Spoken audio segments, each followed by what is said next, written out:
So it's all well and good to go to the artist and say, okay, this is what this landscape looked like. And it had this type of formation. And okay, and what color were the rocks? Brown. What color brown? Like be more specific, because it's a little bit like that game of telephone where you tell someone who tells someone who tells so, and you whisper it down the line, and what comes out on the other end isn't an accurate reflection of what started. So how you translate, and then how they translate, and then it goes out into the world, and people are like, well, am I seeing it that way? So these are the questions that geologists were sort of looking at beyond just the language barrier. So today we're talking to Dr. Megan Sleeper. Megan is a really good friend of mine, and I brought her on the channel today so we could talk about what she covered in her PhD. So the period of time that I studied was late 18th, early 19th century, where geology was first being recognized as a science in its own right. More so than just a mineralogy or things like that, that it has almost a philosophical, how we understand space and time. It was regarded. So at this time period, you're thinking Age of Enlightenment, people are sharing ideas all across Europe. I focus specifically on British art because I was in Britain, but these trends you're seeing across Europe and the early Americas at the same time too, I should say. So one of the questions becomes, you're a scientist, you're studying the landscapes, the rocks, you're trying to understand the nature of the world. A lot of it is based on paleontology. We see it as a different discipline now, but back then they're finding things in the rocks and trying to make sense of them, how that informs our idea of time. And mapping is a big part of it as well, how we can see consistencies in maps. So scientists would go out. There's a quote about the most important tool a geologist has is a sturdy pair of boots.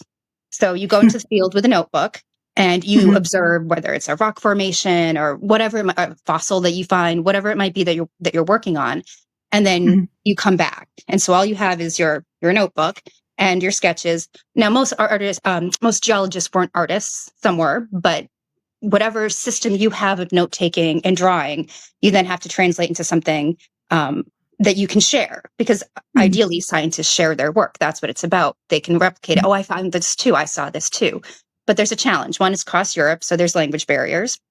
But also the way we see things are different. Like literally the way we take in the world around us is different.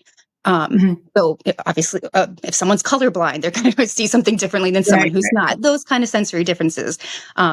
I happen to be a synesthete, which is one of those people who have synesthesia. So I can literally taste and smell things that a normal brain doesn't. So I access the world differently. So there's this acknowledgement that, okay, we've got this data we're taking in, we're sensing, we're taking in, we're observing, and now we need to share it. And it's not just a simple, okay, I'm going to draw a rock. It's a lot more complicated than that. So whether it's a scientific illustration or whatnot, what most people do is go to an artist, a specialist, and it was highly specialized. There are some people who only did flower paintings or only did, even in the fine art worlds where you have a sort of studio setting, there are people, I do fingers, I do fur, I do whatever. Like you could be very specialized with what you do. And that was true of scientific illustrations, I think, too. So it's all well and good to go to the artist and say, okay, this is what this landscape looked like. And it had this type of formation. And okay, and what color were the rocks? Brown. What color brown?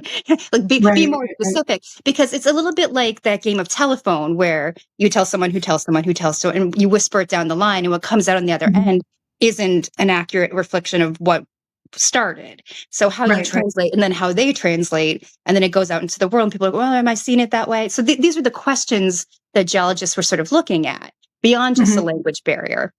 Because in order to share ideas, one, travel isn't easy at this time. We take it for granted today, but you're looking at boat rides and carriage rides that are, so even if you have a symposium where people are gathering, meeting minds, what then do you bring? So the scale of these things, especially where dinosaur bones are, like I found this massive femur. So how do you express that? You can have the wrong carriage. It's not exactly portable. It's not exactly, So, and it sounds silly, and I don't mean to be trite about it, but these are the kinds of things that people are ironing out. Like, how do I convey this on scale? And this is something new. Or if I have just a skeleton, they didn't have that kind of system at that point, right? So they were still just figuring this whole system out, like creating the system while they're in the moment. Or even things like, to some degree, there were maps of caves that kind of showed what things would look like underground. But how do you explain, well, this is a formation underneath our feet, Mhm. but you can't cut it like a slice of cake and say, well, here's the different layers. I mean, that's the, but Right. how do you communicate that? And Yeah. again, things like scale becomes like the little doppelgangers on the top and what's going on underneath. Like some of them are really fascinating the way Mhm. they set it up, and they're quite beautiful. I think, even though they're well, that's science, it's not art, but the visual language that they're trying to create matters, and there are a lot of Mhm. tools at their disposal. One of Mhm. my favorite things that I studied to that end. Well, how do we get on the same page? There was a German scientist. His last name was Werner. His first name is escaping me at this moment in time. But he recognized that we all see the world in a slightly different way. We all talk about Mhm. it in a different way, even down to the language we use. So, what if Right. there was some ways of streamlining that? So his initial book, it didn't have any images in it. It didn't have any colors in it. It was just a textbook. But he said, Mhm. we should go into the world, find examples of this. This is examples of vegetable, mineral, animal, where you can make notes Mhm. where you see it. So it's not just this yellow. It's cadmium yellow, and it's here, here, here. So if you need a comparison, here's the formula for how to mix that paint, kind of thing. Right. But there's no visualness to it. And it kind of Mhm. made the rounds and whatnot. It got picked up in Scotland many years later, I want to say 1820s, by this guy Patrick Sim, who was one of these flower painters. That was his lane. And he looked at it Mhm. and said, "Well, we should turn this into like a handbook that people can bring out into the field." And Right. people did. One of the people who had it was Charles Darwin. Had it on Mhm. the Beagle, and you can see Mhm. some of his writing is kind of reflective of the use of this manual. He's very specific Oh, about this is a French gray. This is a he's very oh, yeah. specific.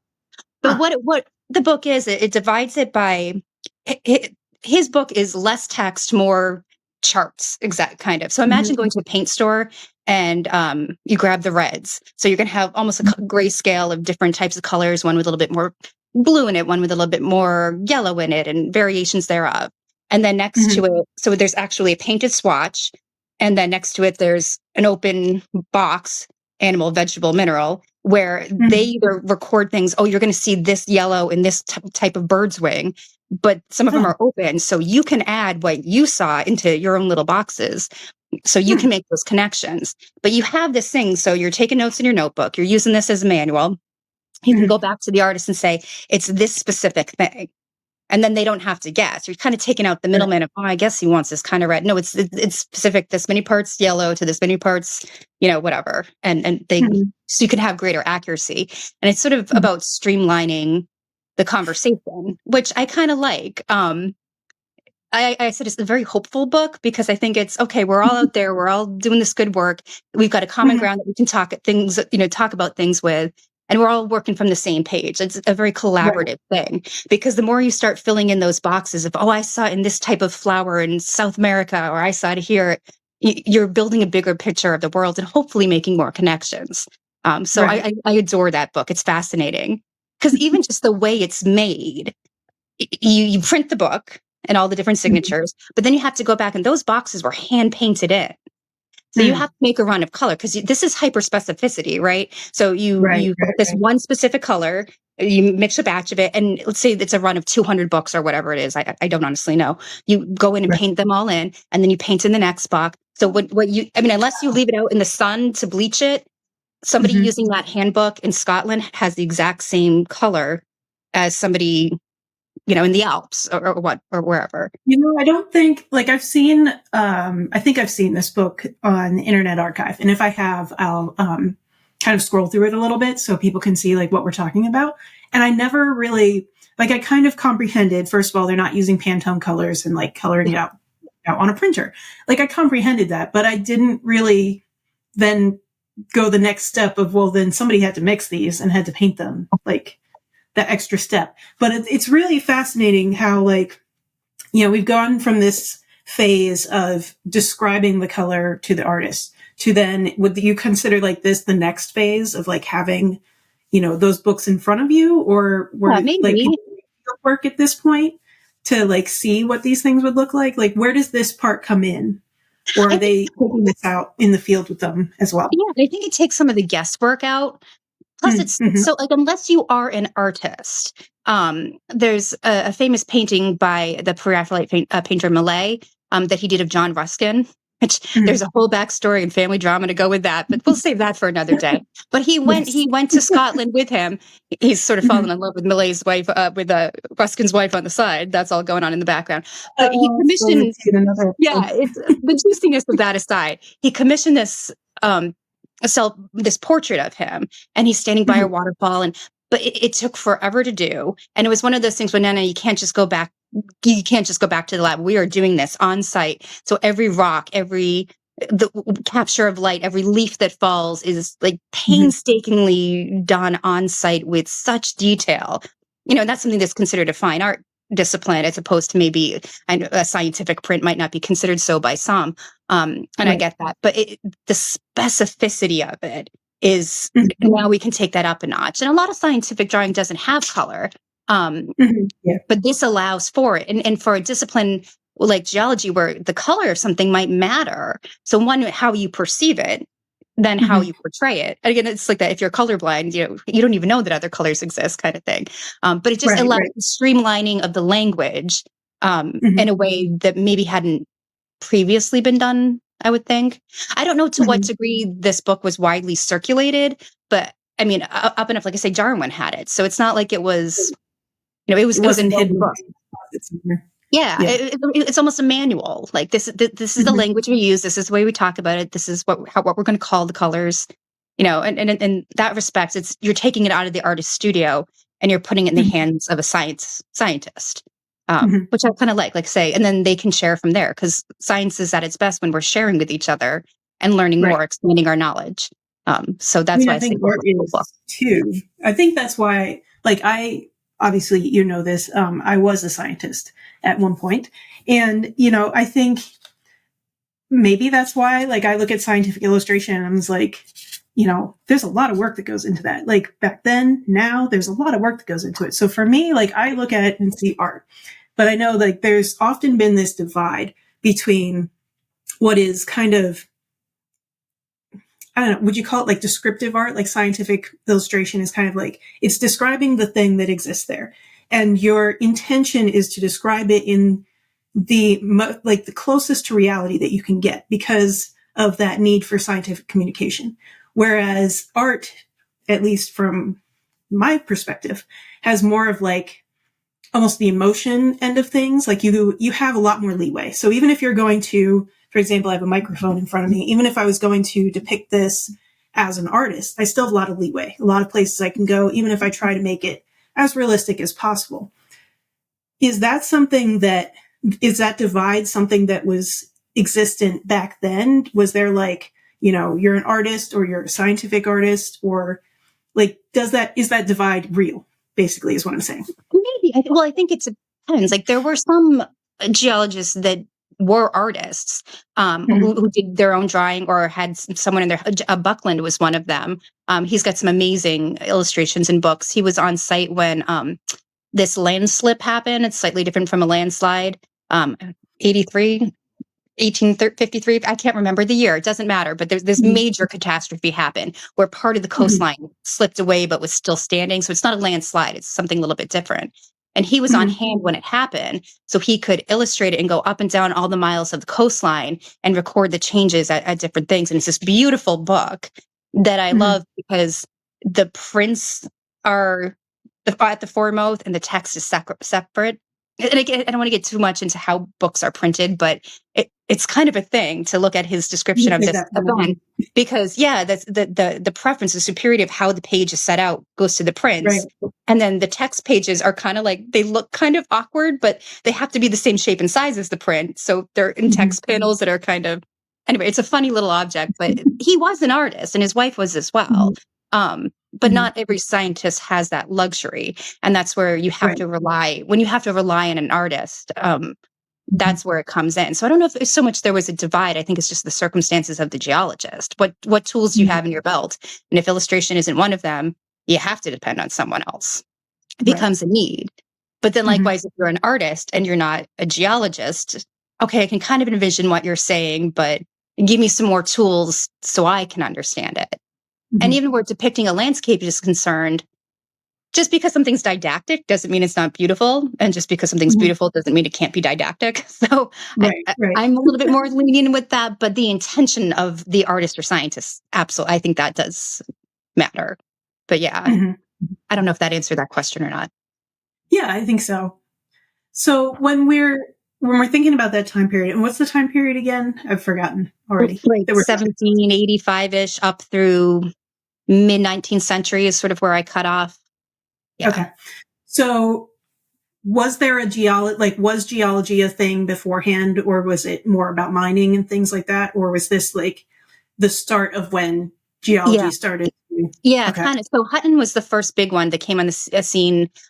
His treaties, that was the 1780s kind of time period where people are Mhm. giving it a name. Mhm. Which, when you start thinking about it, you also have to understand it's in the background, the church is in the background, and a biblical understanding of time might be more Oh, yeah. pronounced. I didn't even think about that Yeah. because we're still talking in this time period. Like, did we have, like, what was the understanding of time in this time period? Have we gotten to a like, more modern understanding of Yeah. time, or are we still in Well, that old, like, yeah, I don't you know to know, what degree people took that view of time. And there was what is his name? This is why I should have read my PhD before I came on it. But next time you can read the it? world is 300 years old. This mentality, or 3,000 years old. Right, This right. mentality. I don't know. I don't know what degree the common person thought about that, but that was certainly the church's understanding of it. So when Hmm. suddenly you're looking at geology as there's a historian, Martin Ruddick, has a great term. He calls it deep time. Our understanding that the time has depth to it. It's kind of Hmm. it's in some ways it's a frightening idea. Millions of Right. years. I can understand why that So would be big, it unnerving. doesn't make sense, you know? So It's, fast forward, yeah, it was 1910, 12. I can't remember the exact year. The scientist Buckland wants it established as an actual college course. mhm. And it was at Oxford. But in order to do that, you had to get some permission from the crown, and it was George Hmm. IV at the time. And so he says, Mhm. "Okay, we'll establish this discipline that people can take, Mhm. as long as it doesn't go against the teachings of the church." And it's like, okay, yeah, that shouldn't be a problem. But once But you then open by that can of default, doesn't worms, it? you can't close it. You can't close Yeah, it. And 'cause by um, default, it goes against that well, teaching. and Buckland was also like many people. He was a reverend. Mhm. So to what degree that scholarship was pretty common at that time. He's Right. sort of fascinating as the father of British geology because he was such a larger than life figure. He's somebody worth looking up because he had a sense of humor. His wife was actually, he worked hand in hand with his wife, who was talented in her own right and doesn't get a lot of credit. She was also a geologist, but just don't let the boys know kind of thing. And Yeah. also illustrator, worked with him with a lot of Mhm. his illustrations. But he used to give these lectures at college that were very like gothic, and he'd do them by candlelight, and he'd pull out Oh, dinosaur awesome. teeth. And it got to the point where they were an attraction. People were coming. He had a pet bear named Tiggy that he used to walk around on a leash, apparently, in Oxford gowns and caps. Like This guy had a vibe. he had a vibe. He had a personality. When trains came in, apparently he used to take rides, and because you could see in the cliffs, you blow through cliffs to put a train line Right. down when they Yeah. start coming around. You can see some of these striations. You can see some of these cross sections. So Mhm. he was known for, come on, boys, we're getting on the train and we're going to go. So very. But I think having a figure like that was Mhm. so important. I devoted an entire chapter to him actually because he was so larger than life. There was something performative about it. He Mhm. touched on this deep time, and it gave geology a vibe that today we think, oh, Mhm. rocks, geology, boring. But actually, Right. this is exciting. We're digging stuff up. And he just had that personality. And like I say, he was the one that was on hand when that landslip happened. And he was Right. sort of in Right. the right place at the right time to make Mhm. sense of it at a time where people, is this the end of the world? What is going on? He was sort of well suited, and I think he had a Mhm. temperament for it. But yeah, larger than life. There's a really great uh, silhouettes that you do. Yeah. There's one. It's an entire scene of him and his family and his little boy playing. So it's him and his wife and a table with all these sort of geology and dinosaur specimens, and his son playing under Oh, the table. And it's all in black and white. It's actually in the MFA. I included that in wow. there. But again, that creating a legend and a mystique and an excitement around the field was something he was really big at. And again, he was Well, using visualization as part of it. right. Yeah. I mean, it almost feels like, especially when you're in that sort of a transition time period where you have the rules of the church are, I'm guessing, still pretty overbearing at that point. Like I have art textbooks from that time and they reference things that I'm like, really? You're referencing that? Like, okay, So, but having that larger than life figure to really make it interesting and to really communicate things in a way that is interesting and, makes people want to get engaged, that was probably, I would think, really fundamental to helping geology become more Yeah. accepted. And he was an interesting one too, because I think because of his personality, I think at some point he realized, once the cat's out of the bag, everyone's got. I think Right. maybe we need to adapt how we think about religion and God and all these things in time. Maybe the shortcomings on our behalf. So it's not necessarily that there was a conflict. I mean, keep in mind, several decades on, we're going to have. Speaking of Darwin, and these kinds of debates are going to be coming up too. That overlaps with those kind of conversations. Mhm. But he was also an interesting one because he also knew how to say when he was wrong. He had a theory. So his early geology, he looked, there was a cave find that they found, and it had Mhm. all these bones and his understanding of geology when he went into it was biblical. It was based Noah's Ark, and Mhm. that was how it was. So they found this cave, and there were hyena bones and all these things in it. And so he's trying to put two and two together. And so he was to give him fair play. He towed that line in the beginning because he had to, but the more Right. things, there was this one Agassiz was if I'm pronouncing his name correctly, was a geologist at the time that came forth and brought some of his studies with him. And Buckland was like, you know what, yeah, you're right. So I can't remember what specific detail it was, but it was one of Mhm. those, yeah, I got this wrong. I see the bigger picture, Mhm. and I think it also takes a certain amount of character to do that as well. Right. Oh, I didn't get that right. Or I just didn't have this piece of evidence. That's why Right. I've never really understood hubris like that in science. It's not that you were wrong, you just didn't have all the information. Once you have That is, more information, you see yeah. things in a bigger way. Like the ego Mhm. doesn't really have a place here, but it does. I Right. understand the way the world works. But for him to be Right. like, yeah, you know what, I got that wrong. I'm Mhm. appraising. I'm going to look at this. So Mhm. he's a really interesting figure. But like I said, I've just from the drama of it, you know, Yeah. I want to yeah. know more about the drama of that guy. That should be like an entire conversation sometime. I think that would But it be was funny really too. Like he just, yeah. yeah. It's I like mean, I love the I idea. love the people that go broke, and if you're gonna have a college course taught by candlelight, like I'm there.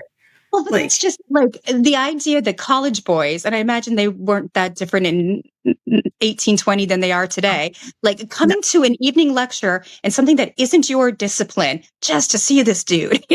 yeah, yeah. That's great. Like that's That's that's one of those things. It's like I'm sure they probably were exactly the same. So it's like this kind of like stretch moment of like, yeah. yeah, I want to go see this guy. Like the kind of draw and magnetism of that.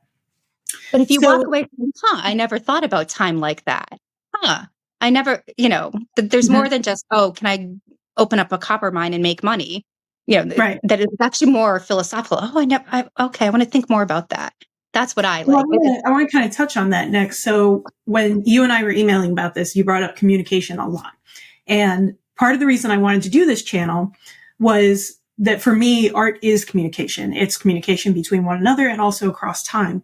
And we have this connection with geology, which is as old as time. And you have this connection between the art and now communicating that to other people. How important was the layer of communication that came in with all of this new ability to depict what was actually there and what was actually happening? Well, the fact that people are talking about it full stop, but also that once you have this sort of toolbox of what I call the visual language that you can work with, it allows sharing more. So the sheer Mhm. volume of communication is going to change during this time period, right? We're Mhm. going into the industrial revolution, and things are moving faster, and communication and travel is becoming easier, and just Mhm. printing books and the ability to buy them and share them is becoming easier, into a Mhm. wider range of classes, during the century. So the volume of it and the accessibility of it, I think, matter, um, just because it's there. I don't know what the run of Werner's nomenclature of color is. I don't know how many, but I've held one. It's super cool. I've seen them more than once. I would so love to buy one someday. Not in my price range, but just the fact that you can access them. Mm-hmm. The accessibility. One of the things I mentioned uh, in our emailing, the Crystal Palace dinosaurs. That was one of Mm-hmm. the chapters I did. So it's a series of dinosaur sculptures in South London, that was sort of juxtaposed against the Crystal Palace grounds where people came for entertainment. And Mm-hmm. there's a whole backstory to that. But this geological park, which sort of shows different time periods in geology, is based on skeletal finds that they made that they then had to sort of flesh out. Well, what we got the bones, what do they look like, and how they were Right. made. There's a man named Benjamin Waterhouse Hawkins, but that was for public consumption. And Mm-hmm. it's one of those things where there was so much advertising and myth and excitement around it. The way the public, they went and had picnics there and played around with them. And yet it's there it's educational, but it's fun. It's like Right. a playground that people played in. And yet at the Yeah. same time, you can kind of learn something. And one of the big dinosaurs, no Like sooner an did the park. educational theme, like an Yeah. educational theme park today would not swing, but Yeah. that. Yeah, people Yeah. boating in the lake with dinosaurs Mm-hmm. looming in the background. Like, what you must have made of that to be like a 5-year-old kid in that Yeah. time period. Can you Yeah. imagine? Like, whoa, like 1850s, Mm-hmm. 60s, that kind of time period. But and it's Mm-hmm. also one of the things that no sooner did the park open than one of the dinosaurs. They had another specimen was found, and something that Mm-hmm. they thought was a small horn was actually another toe. So it'd be very easy to say, oh, well, these aren't scientifically accurate. They're invalid. That kind of misses the point. I mean, Right. again, like it's not, to me, it's not about it's more about the way we're thinking about it. And again, the public's playing around this. It's becoming part of their language, their Mm-hmm. imagination, stories, and yeah, art, theater, drama, all these kinds of things are Mm-hmm. referencing this field in Right. ways that you might not have had before. So I think it is becoming, because the volume goes up, it does become more public, and people Mm-hmm. start sharing these ideas, and it just becomes a little bit more, oh yeah. And then also in terms of industry, once they realize, oh hey, I can, even today, I mean, some of the paleontological digs across the world are funded by oil companies. Right. I mean, Yeah. not to be cynical, but like there's an There's always a overlap. way to make money. Yeah, there's an overlap with the science and the usefulness of it. And so, Mm-hmm. yeah. But I love that Yeah. it hasn't started. In an ideal world, if I could have continued my PhD forward, I would have put it all the way up to something like Jurassic Park. Like, here you've got yet another medium that's taking this on, from Mm-hmm. Godzilla to Jurassic Park, but that's all Right. rooted in our early depictions of it, which is kind of Yeah. interesting. Without those, we wouldn't have the the public obviously was not going to just come across dinosaur bones just sitting there. So without that understanding, and whether they're accurate or not, with Crystal Palace dinosaurs, you get that introduction to something that, I mean, essentially, they would have thought didn't exist, or, called dragons or whatever it is. But you're introducing the public to an entire time period, but also an entirely different way of thinking about the past. When you look back at illustrations from that time period and you're like, what were they looking at to draw that? It's like, was it described through like a string in a can? Like, how on earth did they come up with that? And it's kind of funny to see some of the things, especially like further back you go in history, some of the ways they depicted things. It's just like, or the conclusion that they came to. Like, right. I get how you came to that conclusion, but we move on. It's one of those things like, okay, logically, I get how you got there, but the more data we get in, the more, I get that, So anyway, yeah, the one that got away. Because something is of the highest scientific approval of its time doesn't mean that it's ultimately going to be accurate. It's the moving forward that matters. And rather than this is right, this is. So like when you learn something like a new scientific fact, I'm always like, wow, that's like the more we know we don't know. And I think that's a very humbling place to start, that you're never going to figure this all out. But I have appreciation for people who are asking those big questions. Mm-hmm. Yeah. So yeah, communication.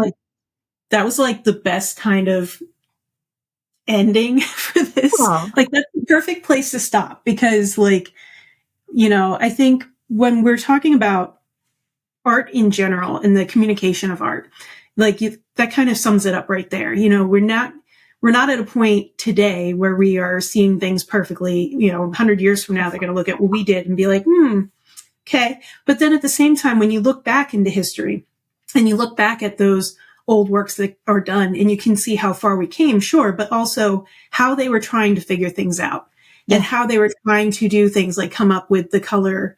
I call it the color dictionary. So the color dictionary to kind of, figure out what exactly you're seeing of the world and how you're seeing it.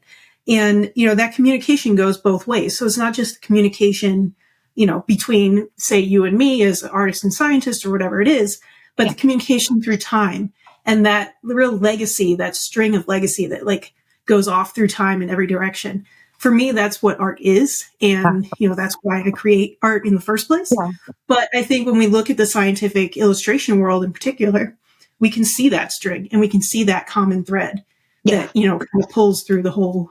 Or even just an appreciation of the fact that we do see things differently. We do, like, part of why I love that nomenclature of color book or color dictionary, as you'll call it, is because I am a synesthete. And it was one of those things where when I knew how to put a name on what I have, like, what do you mean you can't taste music? What do you mean letters and numbers don't have color?